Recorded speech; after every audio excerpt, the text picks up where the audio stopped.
Doctor Tamilisai Soundararajan அவர்கள் தென் சென்னையிலேருந்து D நகர்லேருந்து விருகம்பாக்கத்துலேருந்து தென் மாவட்டங்கள் ஏதாவது பல இடங்களில் போட்டியிடுவதற்கான வாய்ப்புகள் இருக்குது.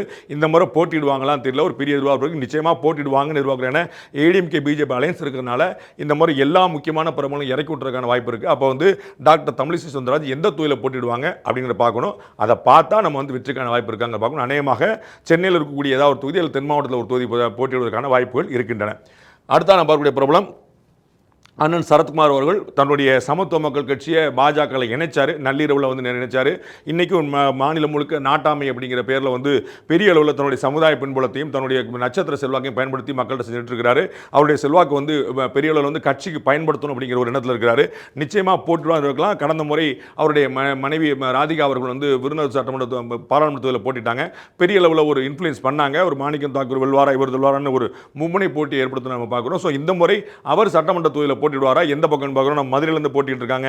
அந்த தூத்துக்குடியிலேருந்து எல்லாமே அவங்களுடைய தென் மாவட்டத்தினுடைய சமுதாய பின்புலம் இருக்குது. ஸோ எங்கே போட்டிடுவாங்க நம்ம $1 மில்லியன் கேள்வி தான் இருக்குது பார்க்குறோம். அவர் போட்டிடுவாராங்கிற பொறுத்து அது எந்த தொகுதி அப்படிங்கிற அவர் அடுத்த கேள்வி இருக்குது. அவரும் பாஜக சேர்ந்தவர்.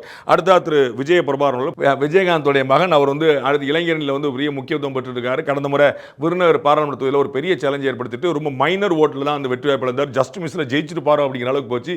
ஏடிஎம்கே கொடுக்காத போட்டியை இவர் கொடுத்தாருங்கிற பார்க்கணும். அந்த அளவுக்கு பெரிய அளவு செல்வாக்கு இருந்தார். சமுதாய பின்புலம் இருக்குது. கேப்டன் அவர்களுடைய மறைந்ததுனால அவருக்கான அந்த சிம்பத்தி ஓட்டுகளும் அப்படியே இருக்குன்னு பார்க்குறோம். இந்த முறை ஒரு சட்டமன்ற தேர்தலில் போட்டிடுவாரா, போட்டிட்டால் எந்த தொகுதி, அதுவும் ஒரு $1 மில்லியன் கேள்வியாக இருக்கிறது. அடுத்த நான் பார்க்கணும் அண்ணி அவர் அண்ணனை போல தான் அவங்களும் ராதிகா அவர்கள் எந்த சட்டமன்ற தொகுதியில் போடுவாங்க, ரெண்டு பேருமே சேர்ந்து போட்டிடுவாங்களா, ரெண்டு பேரும் யாராவது ஒருத்தர் போட்டிடுவாங்களா, கட்டாயமாக ரெண்டு பேருமே தமிழ்நாடு முழுக்க பிரச்சாரம் பண்ணக்கூடிய வல்லமை படைத்தவர்கள். தமிழ்நாடு முழுக்க ராதிகா பிரச்சாரம் பண்ணுறாங்க, சரத்குமார் பிரச்சாரம் பண்ணுறாங்கன்னா அதுக்கான ஒரு பெரும் கூட்டம் அவர்களை பார்ப்பதற்காக வரக்கூடிய வாய்ப்பு அதிகமாக இருக்குது. ஸோ ரெண்டு பேருமே சேர்ந்து போட்டிடுவாங்க, ரெண்டு பேரும் யாராவது ஒருத்தர் போட்டிடுவாங்க. ரெண்டு பேருமே இணையான நட்சத்திர பிரபலங்கள் தான் பார்க்குறோம். ராதிகா அவர்கள் எங்கே போட்டுவாங்க பார்க்கணும்.